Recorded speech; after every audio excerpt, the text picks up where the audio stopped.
Good afternoon and welcome to the IIB in Conversation for a very special discussion with Geoffrey Okamoto, the first Deputy Managing Director and the highest ranking American at the International Monetary Fund. Many of you know Geoffrey from his previous positions, most recently as the Acting Assistant Secretary of the Treasury for International Finance and Development, and prior to that as Majority Staff Director for the Senate Banking Subcommittee on Financial Institutions and Consumer Protection. Usually this week, we are all gathered in DC for the IMF World Bank meetings, allowing for conversations in conference rooms, hotel ballrooms, and hallways over coffee, lunch, and cocktails. Of course, 2020 is different. Nonetheless, we at the IIB still wanted to give you a chance to hear directly from one of the most influential change makers at the IMF, with Zoom as our virtual conference room. Geoffrey came to the IMF with an impressive resume and can opine on a range of financial services issues. With the release this morning of the IMF's latest economic outlook, we will look to him for unique insights into COVID recovery and emergency financing, IMF policy priorities, sustainability, and more. Geoffrey, thank you again for spending some time with us today, especially given how busy your schedule is over the course of the annual meetings last week, this week, and next week. You have long been a friend of the IIB, and we look forward to maintaining that friendship with you now in your role at the IMF. So I want to dive right in, but before I do, I just want to remind our participants that you can submit questions throughout using the Q&A function on Zoom or via email at info@iib.org. So let's get started. As I mentioned this morning, the IMF released its World Economic Outlook. In your view, what are some of the most important top-line messages in the report?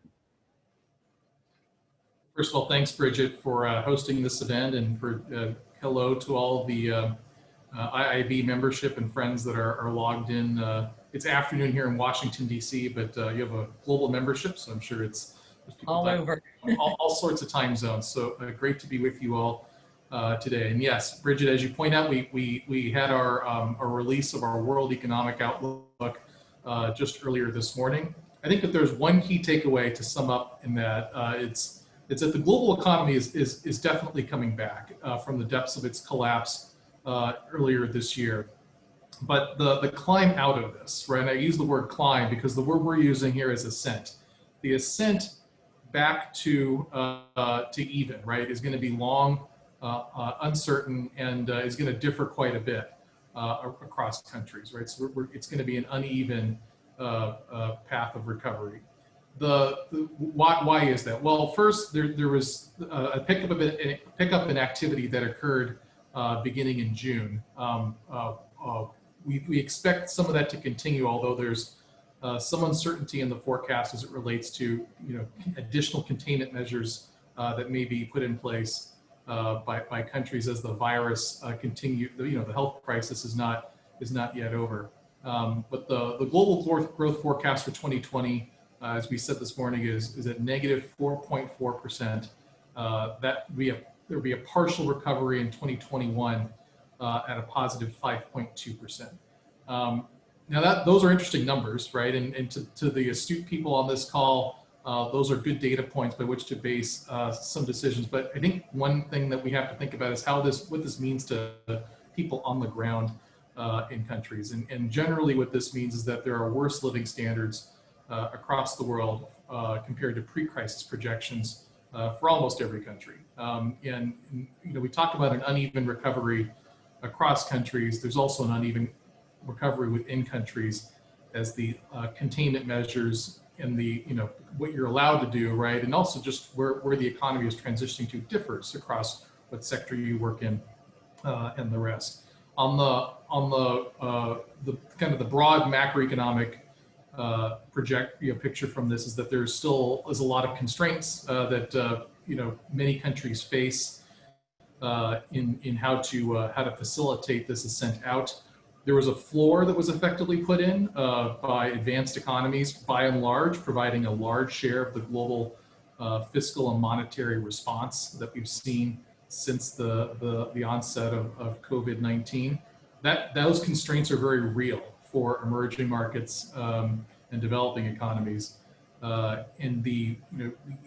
thinking about this in terms of what that means for people on the ground in countries, there was some World Bank analysis on this last week that we're expecting 90 some million people to slip back into extreme poverty, right? That reverses substantial progress that we've made globally on that issue over the past decade.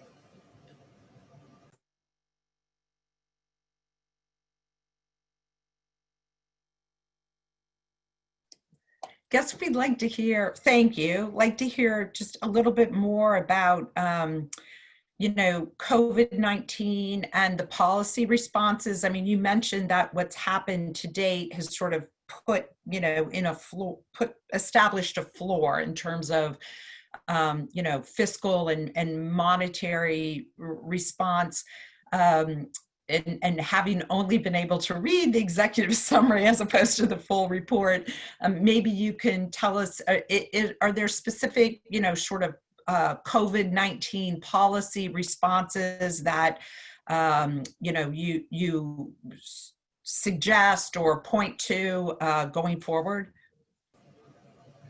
Yeah, broadly, our policy advice, this is what we're focusing a lot, these annual meetings on are a few areas. One is countries need to prioritize health measures. So the question of lives and livelihoods and their progress through this are inextricably linked. There is not going to be an exit from the economic crisis unless there's a durable exit from the health crisis. So that obviously is beyond kind of the remit or expertise of the IMF per se, right? In terms of what scientists and epidemiologists suggest to try and put the pandemic as a whole behind us. But that's obviously a big priority from the economic side as well, and so that's first and foremost. Second, I think we're being very clear that we think that there should not be a premature withdrawal of the support measures that have been put into place. So that's both on the fiscal side and on the monetary policy side. Where the pandemic still persists, countries still need to take measures that include, what is needed to continue cash transfers, wage subsidies, certain types of unemployment benefits, bridge finance to firms, right, that are deemed to be likely viable on the other side of the crisis, and then along the way, right, there needs to be kind of a general. You think of retargeting or reallocation of resources. You can think of active labor market policies in this area where the retraining or reskilling spending needs to occur to facilitate job transitions for those that are displaced, whose industries may be permanently hampered as a result of what's going on. In the context of all this, we're asking countries, particularly those that are highly indebted or entered into this crisis, with high debt loads, to confront your debt problems now, right? So don't shy away from confronting these debt problems head on. There's nothing that's happened in this crisis that has made the debt picture for certain sovereigns better or improved. Certainly, we at the IMF are considering, in consultation or in coordination with other groups, what is needed to make sure there's a robust debt architecture in place, including kind of a common approach to restructuring and all of this. What this means for official bilateral creditors, also what this means in terms of relief to countries that's in certain cases where debt is unsustainable, and the right public financial management that is needed now and in the future to improve debt management and transparency. And finally, I think there's and this is something that you'll hear more about as our event or programming happens over the week. But we're trying to think about how we use the recovery aspect of the pandemic to make sure the government making the proper investments in the growth opportunities of the future. And so that's a fair economic system, obviously, but also one that embraces the transformations happening in digitalization, as well as kind of the the broader policy objective that is kind of been set globally on lower carbon intensive infrastructure and climate sustainability. I'd like to talk a little bit more about the sovereign debt issues. So increased spending, decreased revenue, slowdown in trade, capital inflows. Sovereign debt levels are at, I guess, unprecedented highs. And you said that while you recognize that fiscal measures were necessary to combat the economic slowdown caused by the pandemic, that countries need to stay focused on the debt, their debt, to make sure that it's not a drag on future performance. So could you talk a little bit more about, where the IMF is in terms of concern about the sovereign debt loads, and what you might be, looking to the international community to do to support countries at risk of debt distress? Sure, great question. As I think I said previously, the debt landscape was precarious for many countries in January, February, March. This is something that kind of the kind of global people that have followed this, right, are very attuned to the increased debt levels, the increased borrowing that has occurred over the past 8 to 10 years as the structure of interest rates declined, right, as the ability to finance in global markets improved for many countries, in some cases in local currency, right, at longer maturities. So this is, these were good innovations in many respects, but what it has resulted in are countries that are more in debt than they have been, and now they are now facing a crisis where they need to borrow additional resources because of both revenue shortfalls and increased outlays for certain types of pandemic-related spending, but also economic support.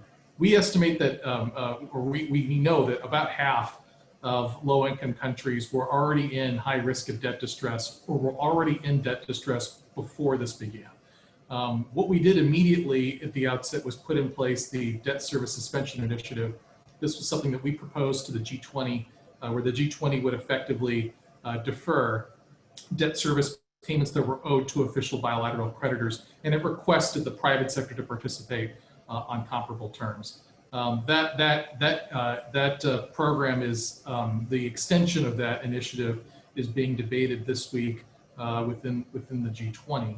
But we think, both the IMF and the World Bank have proposed this should be extended by up to an additional year, and that we continue to encourage more private sector participation than we've seen to date, as well as improvements to the broader program to provide more clarity on what needs to happen on the official creditor side to make the program as impactful as possible. In the end, though, this is not intended to be a cure-all for the debt problems, right? This is an initiative that's put in place to help provide for the immediate liquidity needs of countries while the crisis is unfolding. In the longer run, we have to think about what's needed to fill the gaps in the international architecture on the debt side. Several countries are likely to need more comprehensive debt restructuring and relief than what the DSSI will provide. There's some ideas we've proposed on that front in terms of how to including where our work and our own policies are needed, but also where effort is needed on behalf of the G20 and the official side, and also in private capital markets where those issues need to be addressed as well. I noted that the report specifically talked about the importance of finding the balance between public spending and debt. and endorsed consideration of new revenue streams through taxes, I guess, increased taxes, and also the global digital tax was specifically mentioned. Anything more to say on that? I think one thing we're trying to reinforce is that one aspect of this recovery is we need to build more resilient economies, and resilience takes many different forms. One aspect of that is sustainable financing. There was an effort globally to try and improve what's called domestic revenue mobilization within countries. In other words, make them less reliant on what has traditionally been aid flows, right? This progress on that has, I think is a bit varied across countries in the world. But one critical thing that we're still contemplating in all of this, and it's something that is top of mind for policymakers, and we're trying to help them sort through, is who pays for all the spending that has occurred during this crisis. It's not an inconsequential amount, and even if you aren't in debt distress today, or don't need to undertake a restructuring over the next few years, this is still a very relevant policy question: how you're going to raise the requisite revenues to repay for the pandemic-related spending that has taken place. That can probably take a variety of different forms. We've suggested some ideas, and the exact calibration of that needs to be handled, with each country on a case-by-case basis. We're certainly involved with technical assistance to governments and policy advice to try and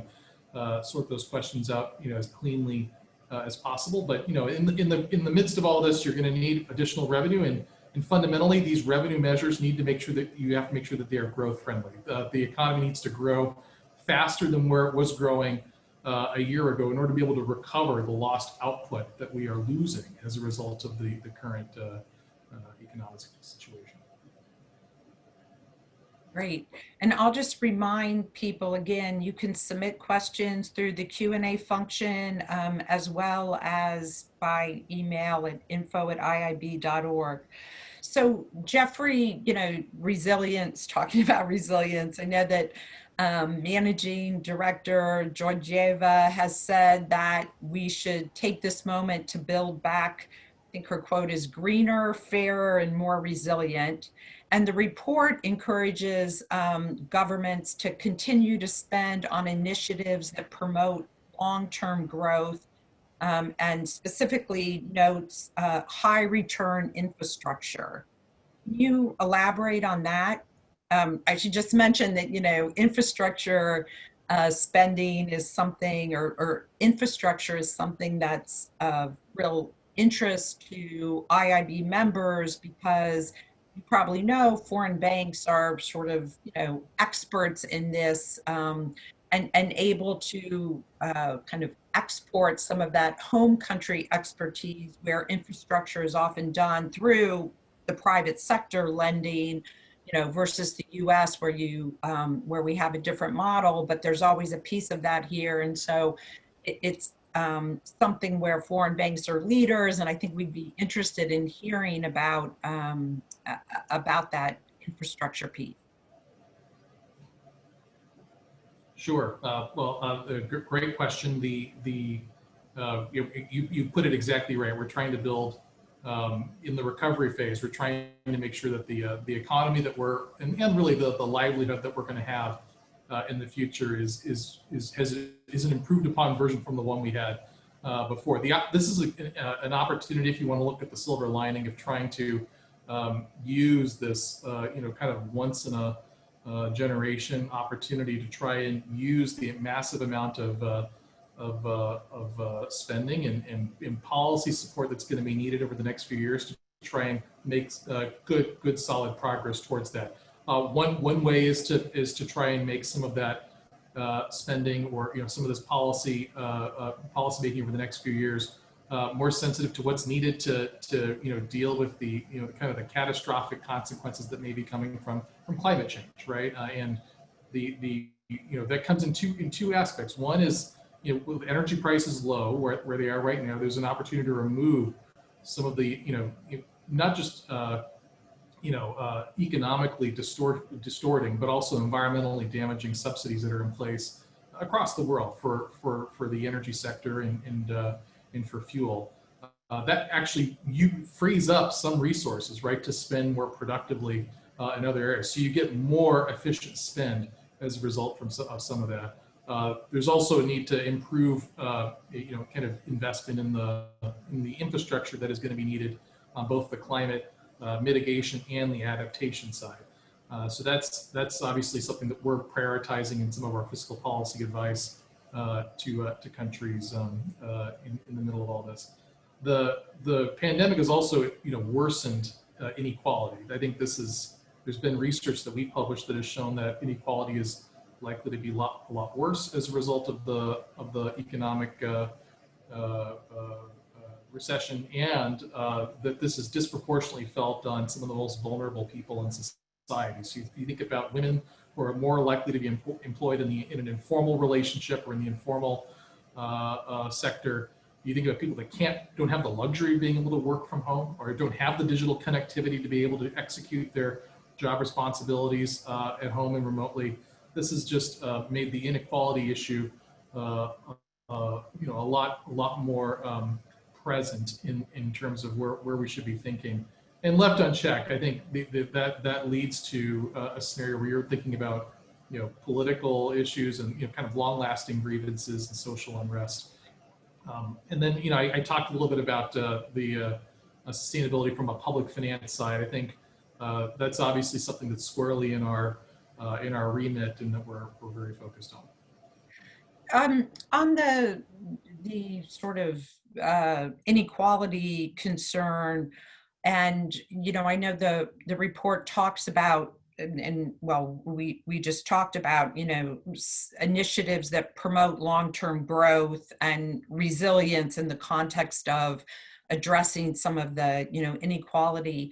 Are there specifics, and then related to that, with respect to green initiatives, if you will, initiatives that specifically look to more resilient, greener, whether it be infrastructure or other sorts of spending? Would there be any sort of conditionality associated with that in terms of of the IMF? We've done a lot of work on inequality and inclusion kind of across demographics and sectors. Generally, I think this is going to fall on a few fronts. One is how you spend the money that you have, right? And this has to be in a more equitable way than it has in prior crises. A big focus of our policy advice, even during the pandemic, is to do what you can to shore up and improve social safety nets, because the most vulnerable, as I said, are the ones feeling the brunt of the first order impacts of this.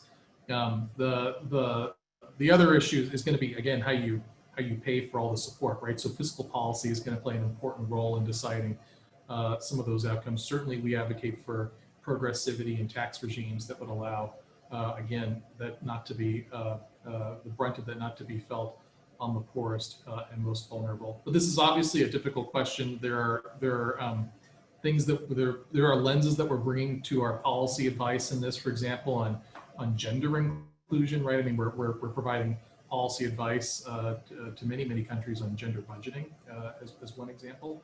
And I think you kind of drill down, and again, just using gender as an example on the policy advice.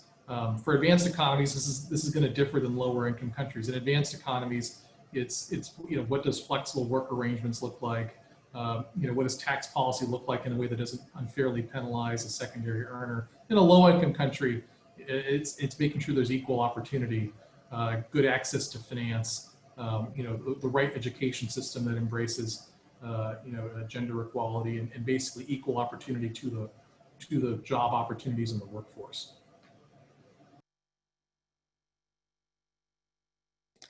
I'm sorry, on the climate side, yeah. So the climate side, yes, we are restarting, or I should say, beginning to kind of recalibrate what we're going to be needing to do on bilateral surveillance with countries. So, every year we meet with the country's government, and we kind of appraise where their economic policies are over the past year, and what our kind of general view was, and what needs to be the locus of attention in the future.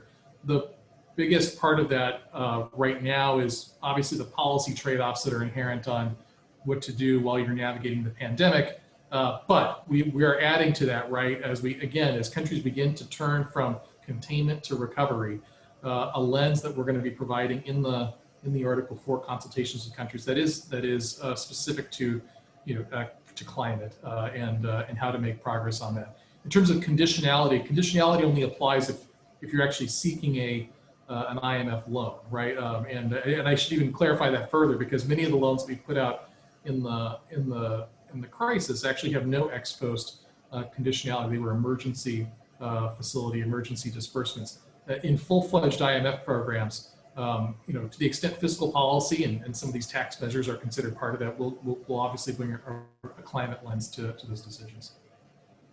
We have a couple questions that came in via email. So one of them is, in your report, in your remarks, you talked about the IMF's characterizing the ascent. And, here we've heard a lot about V-shape, W, K. It seems to be now the K recovery is there's some coalescing of economists around that. How does the long ascent intersect with these other, kind of economic outlooks or projections, is the question. Yeah, I mean, they all kind of describe, some of these aren't necessarily mutually exclusive, right? So the K-shaped recovery talks about two tracks.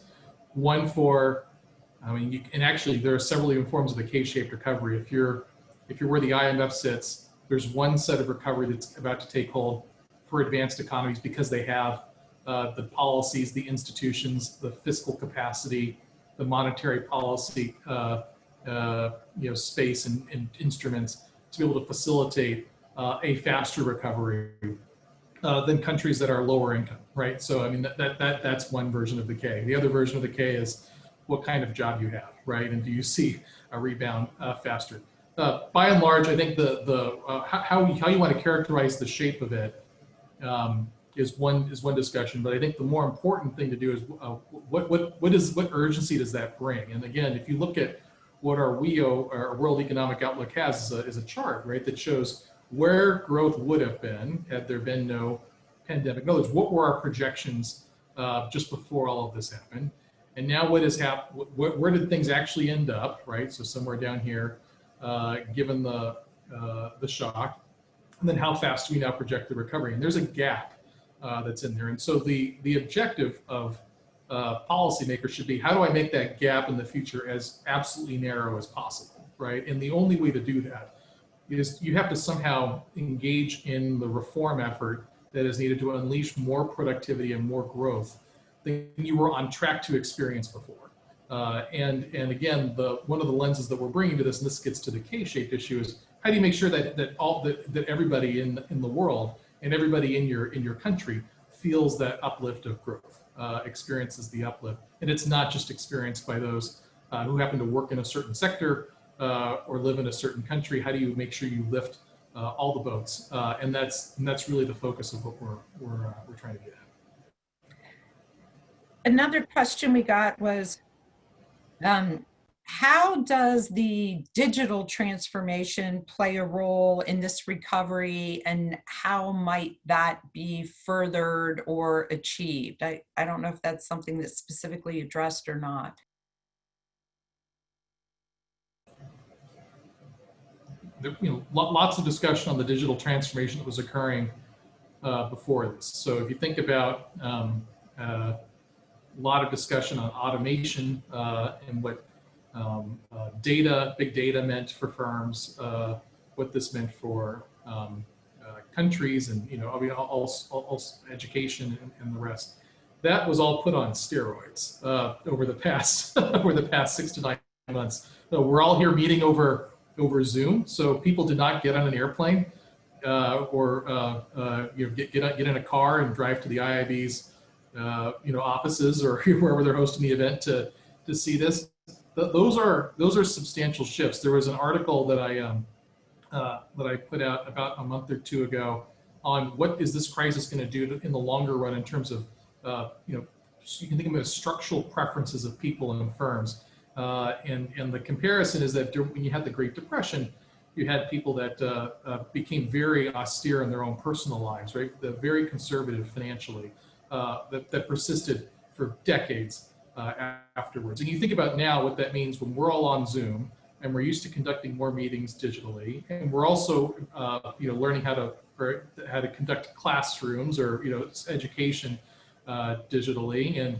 And I bought Mulan on Disney Plus a few weeks ago, so now I'm buying a movie digitally instead of seeing the premiere in the theaters. This has profound implications for how the economy is structured.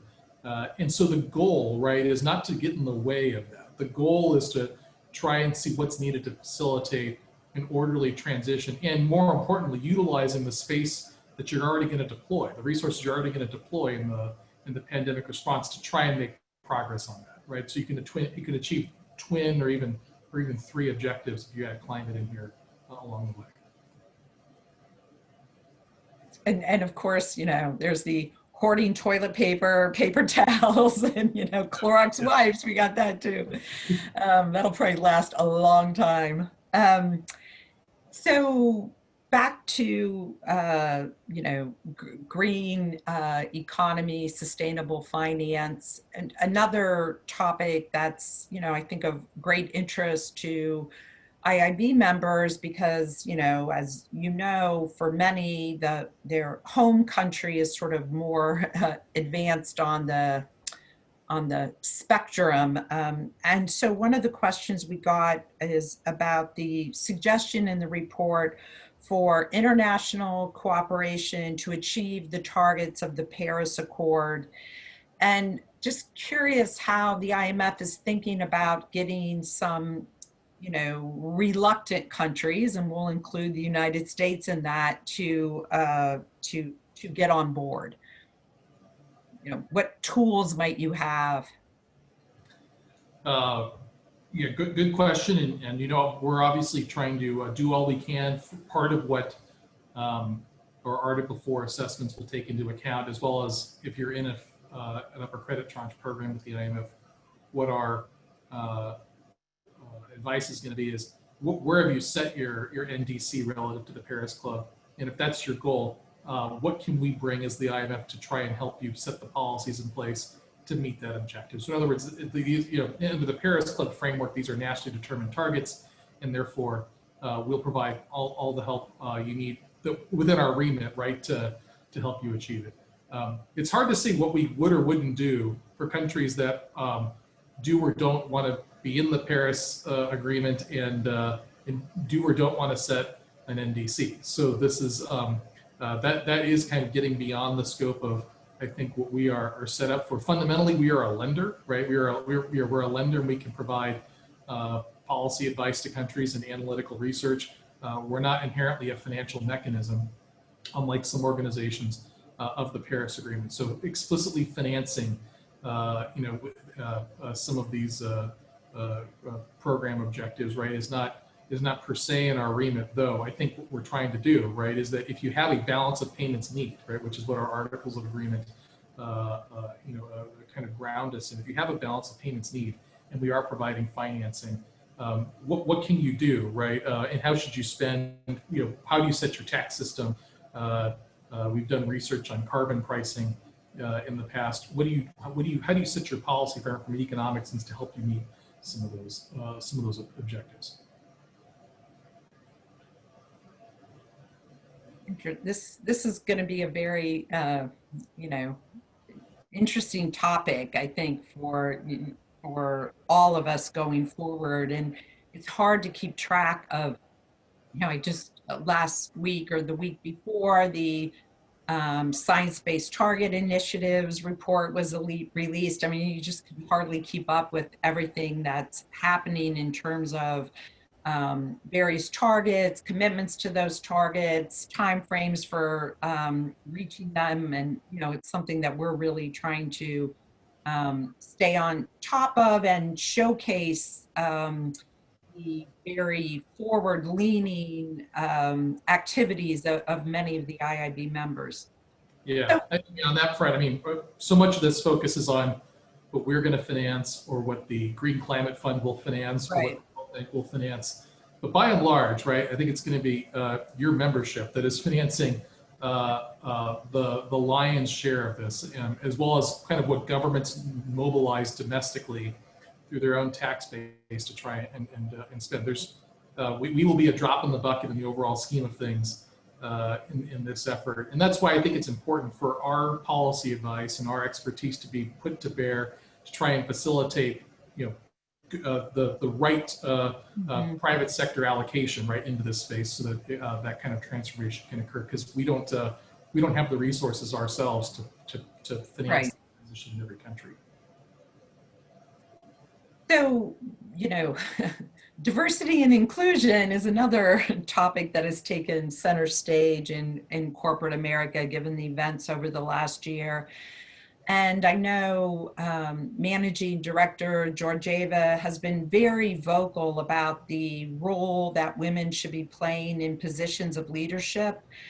So wondered if you could talk a little bit about how the IMF is working to promote diversity and inclusion, and any thoughts you have for, banks like ours to do so as well. I think the very important issue. I think we something that's occurring as a conversation in probably every organization. We're no different at the IMF. I have the pleasure of working for Kristalina, who's put this as a top priority, and her predecessor, Christine Lagarde, had this as a priority as well. Our work program explicitly targets, expanding gender diversity within the IMF. To give you an example of where this is for us, I think we see diversity at some levels, and then it kind of lags, and then it improves at other levels. And so the focus now is trying to make improvements on those rungs, right, of the kind of career ladder progression within the fund that need it, or that are below where we would like to see it. That there's a lot of interesting work on this being done for, we're an institution of economists by and large, and the Fed, for example, has done some research on, what is needed to bring more women into the economic profession generally, right, of which that pipeline has been a little thin, is my understanding in recent years. And I think, again, we want kind of a robust pipeline of diversity on gender, on race and ethnicity. I think I represent some diversity on age, for example, at the institution, and bring that up through the pipeline all the way. That's great. You mentioned a recent article you wrote. One of the in that article, you note that one of the IMF's core functions, economic surveillance, has had to reinvent itself. So wondered if you could talk, what does that reinvention look like? And is that being prompted solely by the response to the pandemic, or was this something that was sort of, you were looking to, changing before the events of this year? Surveillance is a core function of the fund. It's grounded in our articles of agreement. The objective of surveillance, right, is to monitor for financial and economic risks kind of across the system. And we do that in two ways. One is we do it bilaterally with each country in the Article 4 process, and we also do it multilaterally. So we can look at regions or more thematic issues that are occurring globally to try and gain an understanding of what that means in terms of growth and productivity and financial stability and exchange rates and all sorts of things. And I think what the pandemic has brought us is now we're dealing with a much more uncertain outlook than we normally would. And you know, all of our economic projections are always subject to some degree of uncertainty. The kicker for this particular scenario is not only are you dealing with a pandemic where the virus's own path. So think about, you know, you hate to think about it, but you think about what does that mean in terms of a mutation? What if therapeutics stop working? What if a vaccine is delayed? What if you need many shots of a vaccine, or you need routine vaccination for this to work, right? And so there's a lot of uncertainty in the virus's own path and the health response to it that our model just has trouble. We have trouble understanding what kinds of scenarios there are. We do a little bit of that in our WEO adverse scenario that we released today, but again, this is still subject to some amount of assumptions that we have to take on what we think the world looks like. And then you add to that the thing I was talking about in the article, which is people's preferences and the way firms are behaving are going to change in some way in this process. There's a lot of discussion of what the current crisis has meant in terms of supply chain flexibility versus optimization, right? So, you know, many supply chains are oriented towards, you know, kind of just in time or, you know, very efficient inventory management, which does subject you to some amount of risk if these supply chains become disrupted, either due to travel restrictions or, you know, a manufacturer going offline in another country. Well, how do firms think about that risk calculus in the future? That's something that we have yet to really see or experience in data what that will look like. And so there's uncertainty in the forecast from that point as well. Speaking of that risk resilience, you know, and finding that equilibrium, and, you know, sort of how do you look to international cooperation as being a way to help solve for that and help to find that equilibrium? We're in a you know, unlike one could argue, right? I mean, people talk about the global financial crisis, but the global financial crisis was really a crisis in only part of the world, right? So and the difference is, right, is if there was an economic crisis that was truly global, we're living in it, and that kind of necessitates a certain amount of attention and effort being put into you know, good international cooperation and consultation to be able to set up the systems and policies, and quite frankly, just you know, kind of idea sharing and discussion that is needed to do the best in this, right? And you know, we have a G20 meeting tomorrow morning. We've had several over the past few months. We had a G7 meeting this morning. We've had several over the past few months. This is just in the economic space. There's a lot happening on the health side, on the trade side, you know, and kind of in other kind of line ministries forms of work. But fundamentally, you know, we're trying to figure out what role we play in all that. The things we've done to date are trying to share experience that we're seeing across countries. So we have a COVID-19 policy tracker on our website that's being updated as we go throughout this.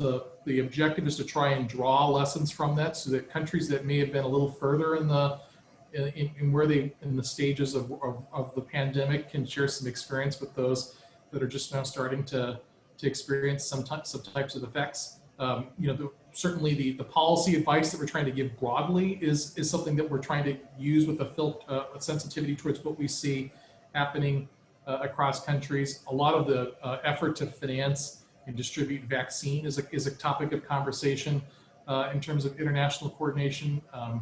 You know, we'll have discussions later this week at our own IMFC, which is our governing kind of body on what is needed to take forward certain issues, including debt, you know, and what's needed in the debt architecture and pandemic financing instruments in the future. So there's lots of scope for good international cooperation in all of this. Yeah, that's, you know, we talk a lot about sort of, the looking ahead, and even though we're still kind of in the thick of it, right? The lessons learned, what do you take away and to help prepare for, God forbid, the next pandemic or other similar crisis. So that'll be interesting. And that COVID policy tracker is a great tool. We've been on, use that site frequently. So thank you for that. Okay, I have one more question that has come in here about I have to read this one because, okay. The UN World Food Program just won the Nobel Prize, and the director of the World Health Organization recently said the IMF and the World Bank should grant debt relief to developing countries, specifically noting countries that need to provide food to citizens during the pandemic. Is that something the IMF is looking at, and how might you target relief to countries who have, those sorts of needs versus the more advanced economies? We could probably do a whole hour just on this topic, because I think the questioner, or the asker of the question, is basically getting to the heart of a lot of what we're trying to sort through in real time here, right? So on the one aspect, you have debt. I think we've talked a lot about debt. In terms of debt relief, right? Debt relief comes in the context of, you think of, I hate to use the word bankruptcy because I think it imparts legal constructs in various countries, but you think of an orderly regime that is rules-based, where creditors know their rights, and there's kind of a process to go through to see what is needed to return somebody to being able to be a going concern. That process is grounded, in the international architecture in basically an IMF program. So a country comes to us because they are in debt distress, and before we are able to lend, we will conduct debt sustainability analysis and see what is the capacity of the country to repay, and then help creditors, along through the process and getting to a place with the country where there's a rescheduling or a write-down that can accommodate that. That's the process that has worked well, including in a few recent restructuring cases. There are definitely challenges that this creates, and I think that doesn't mean that we, as a first order, consider the IMF or other institutions writing down, our own exposure or engaging in debt forgiveness. Our financial model is just not built to do that, right? I mean, this is the world's money, and the whole point of us existing is we are supposed to lend when nobody else is willing to, and to be able to do that effectively, you need to have something in place to make sure that people credibly think that you're going to get repaid, and that means that we take that responsibility very seriously. We won't make a loan if our loan is going to be the one that puts you into an unsustainable trajectory, right? So that's why we have these policies on the front end to require that. And then the other aspect of the question is the one about food, right? Or you can substitute any very real world need that constrained countries have at the moment. Some of it's food, in some cases it's medical supplies, in some cases it's any kind of assistance that you're looking to provide at a basic level to citizens. And in the U.S. or in Europe, there's the luxury of being able to borrow at low interest rates and having nearly limitless market access in your own currency. In many countries around the world, this is just not possible, right? So there aren't the depth of capital markets to be able to do that. I think we have to think very carefully about what that means in terms of monetization of deficits in scenarios that are extreme. There are definite trade-offs in that space. There's a very limited amount of resources you can mobilize domestically, and so this becomes a very difficult trade-off.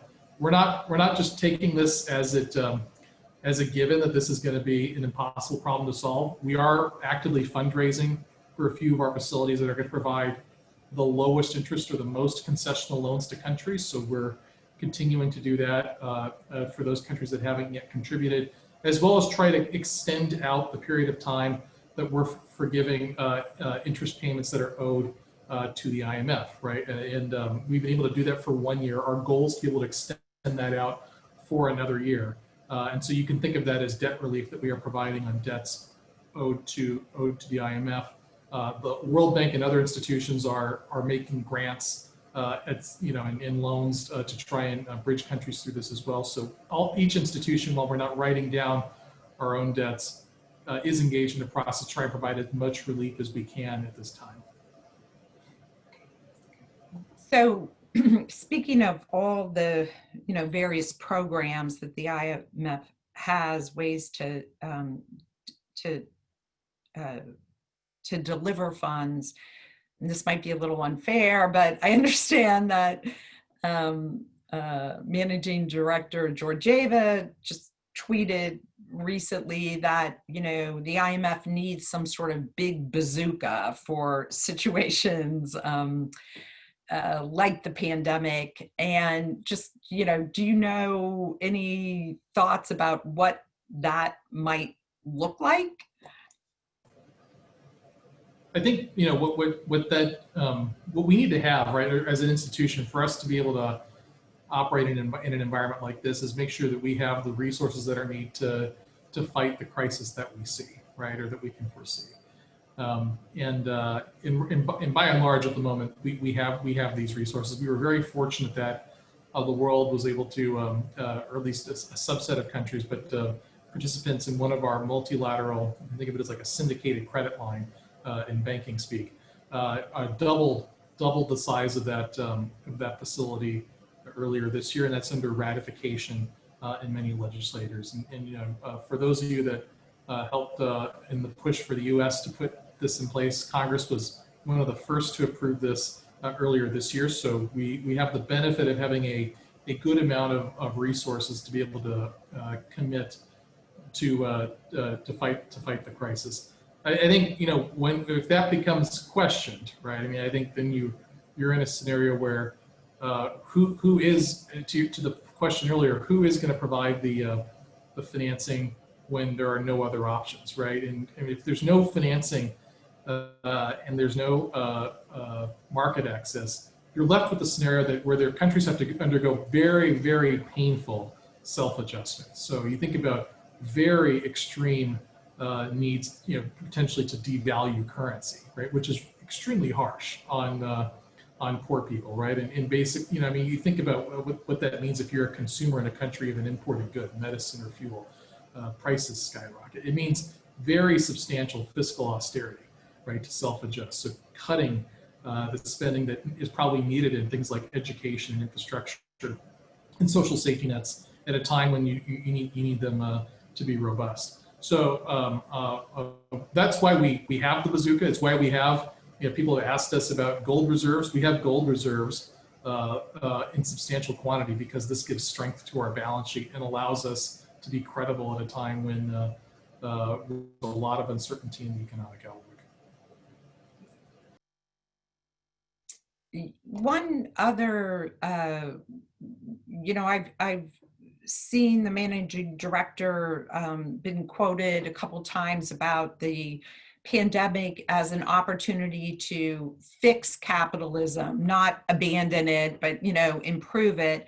I know part of that goes to some of the comments that you've given about inequality and how the pandemic has sort of exacerbated inequality.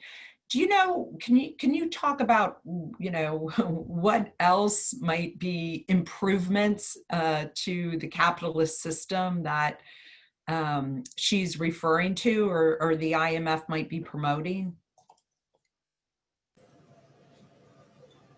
Yeah, I think there's a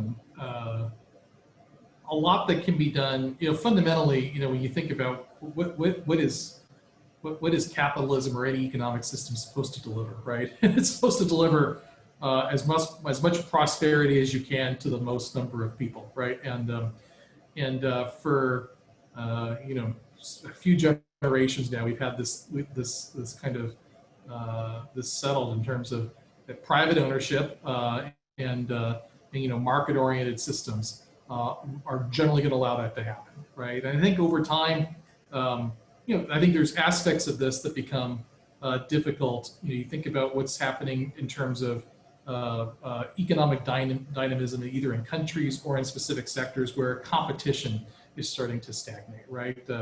Whether that's because the government owns a substantial interest in a state-owned enterprise, or there's private sector monopolies that effectively kind of take hold over time. That's an issue. You think about what it means to have a banking system or a financial sector that has an important job, which is to pick the sectors and firms and people that are going to grow faster than the others and finance those, right? And so the need to make sure that that is in tip-top shape. And then you need flexible policies that, the government isn't absent in any of these decisions. They're very present in things like education and worker training and allocation of the labor pool. It's very present in terms of the external environment, exchange rate issues, and trade, right? And so there's a big movement afoot globally to try and fix the multilateral trading system, which many have found to be deserving of substantial improvement. So I think when we talk about kind of improvements to the current order or architecture, really all of this is being done or needs to be done with an eye towards how do you get growth to more people, right? And growth isn't just a GDP figure on paper. It's real earning power, right? It's after-tax wage and what that can afford in the country, so that the person on the street feels like the growth is filtering through to them and that they are living better as a result. That hasn't happened in a lot of places. The growth has been elusive in many countries for, in some cases, since the financial crisis. And so this is an opportunity to make sure that that is not what we experience on the other side of this crisis. Well, Geoffrey, we've exhausted all of our questions. Just make a last call as we're wrapping up here, but want to say thank you for your time and thoughtful remarks today. I don't know if your timing is, I guess it's in the eye of the beholder. For us, your timing was fantastic to arrive at the IMF on the cusp of a crisis, to have someone there with your expertise and your experience. We're very thankful for that. We really appreciate that you took the time to meet with us today. Of course, I hope you will continue to, or in this role, reach out if the IIB can be of assistance. Good luck with all your meetings and with the great work that you do. Really, thank you. Great. Well, thanks, Bridget, and thanks to everybody who tuned in. It's great to be among friends, and hope you two have a good week. Thanks.